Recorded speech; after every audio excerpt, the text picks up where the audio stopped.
A while ago, I made a video comparing America's strategic bomber force to Russia's.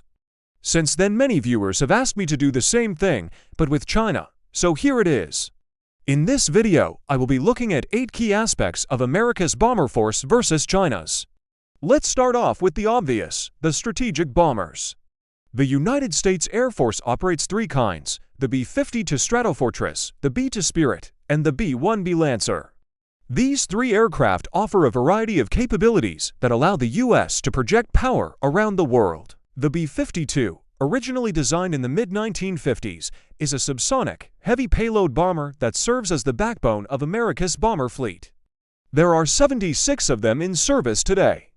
The B-52 offers long range, loitering, and the ability to carry both conventional and nuclear payloads.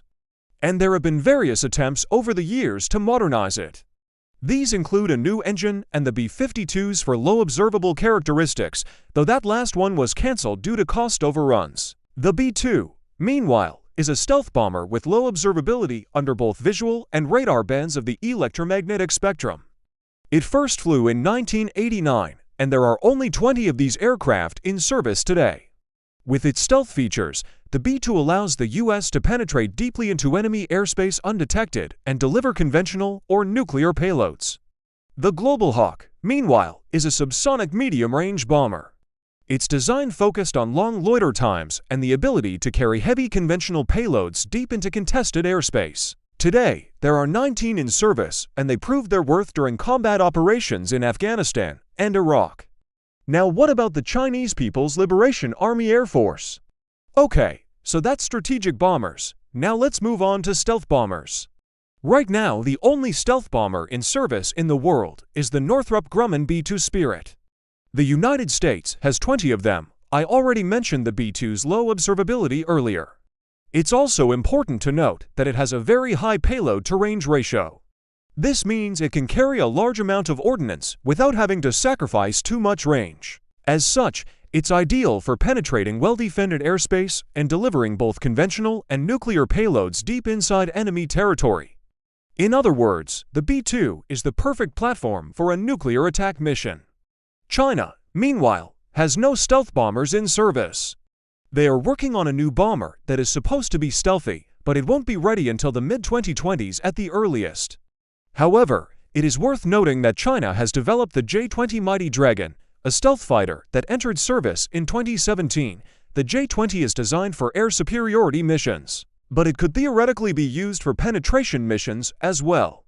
So China does have stealth assets in service, but they aren't optimized for bomber missions. Alright, moving on to nuclear bombers. Both the US and China have nuclear-capable bombers. We talked about the B-2's nuclear strike role already, but the B-52 also carries conventionally armed nuclear-tipped missiles. The H-6K, meanwhile, can carry 6 long-range nuclear-tipped ballistic missiles. These are DF-21s and DF-27s.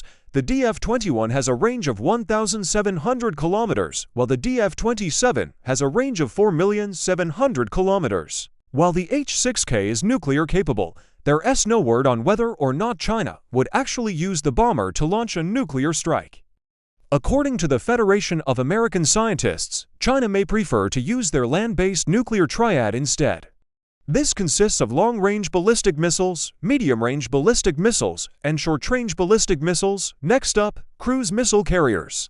Cruise missiles are a very important element of any bomber force because they provide a cost-effective way to deliver ordnance over long distances. The AGM-86 is the main cruise missile used by the U.S. Air Force. It has 2 variants. The air-launched AGM-86B, with a range of 1,000 miles or 1,609 kilometers, and the ground-launched AGM-86C, with a range of 120 miles or 193 kilometers.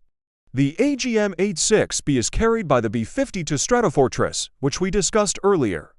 Meanwhile, China has the CJ-10 cruise missile.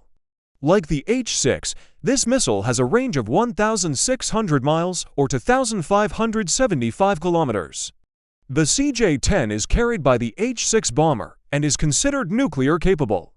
However, China has yet to test the CJ-10's nuclear capability. Okay, so how much can these aircraft actually carry? Like I mentioned earlier, The H-6 has a payload capacity of 9 tons, and the B-5 has a payload capacity of 31,500 pounds, or 14,285 kilograms. This is a big difference, and it means that the B-52 can carry more ordnance into target-rich areas. For example, the B-52 can carry more Joint Direct Attack Munition-guided bombs, which would increase its effectiveness against a large dispersed target.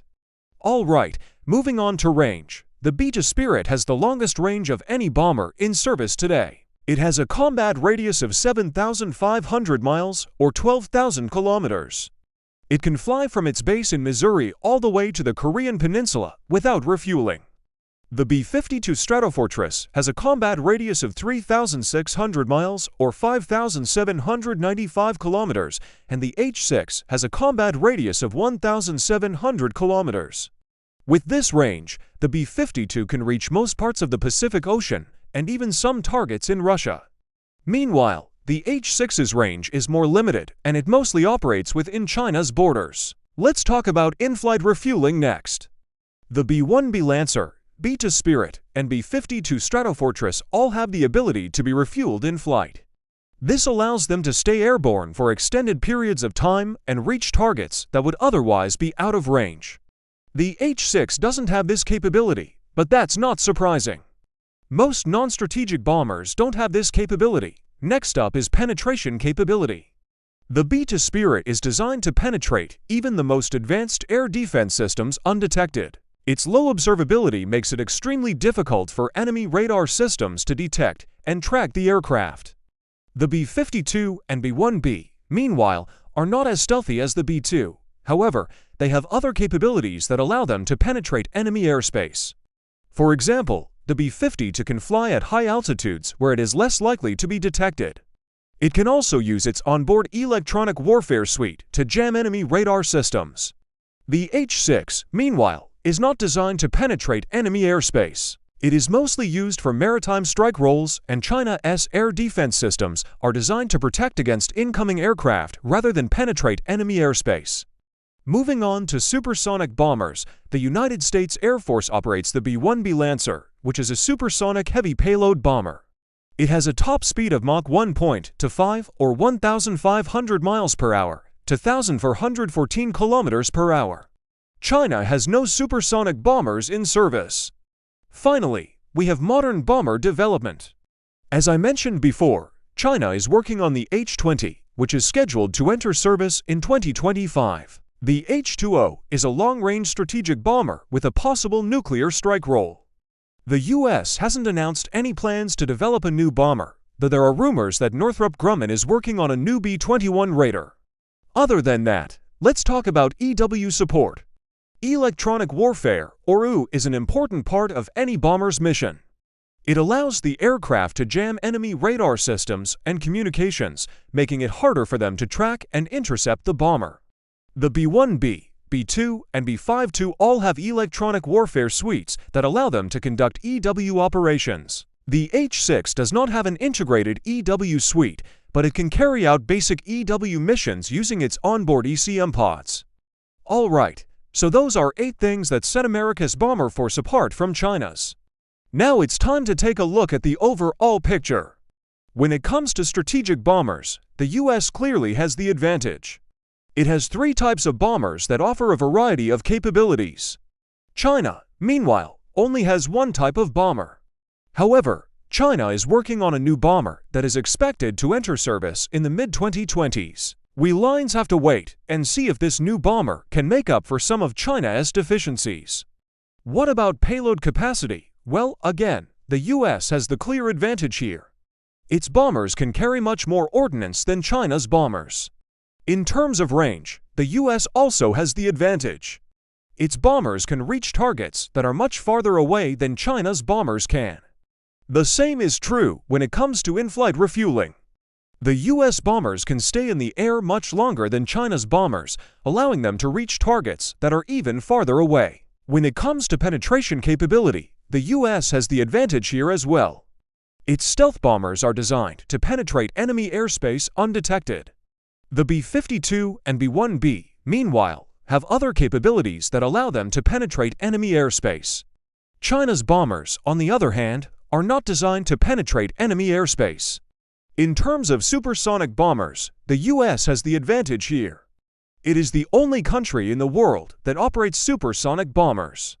Overall, when it comes to bomber forces, the US is clearly the world leader. Its bombers are more capable than China's bombers in every way. However, China is investing heavily in its bomber force, and it is expected to have a new bomber in service by the mid-2020s, so we'll have to wait and see if China can make up for some of these deficiencies. That's it for this video. If you liked it, please hit the thumbs up button and subscribe. Thank you for watching. See you next time.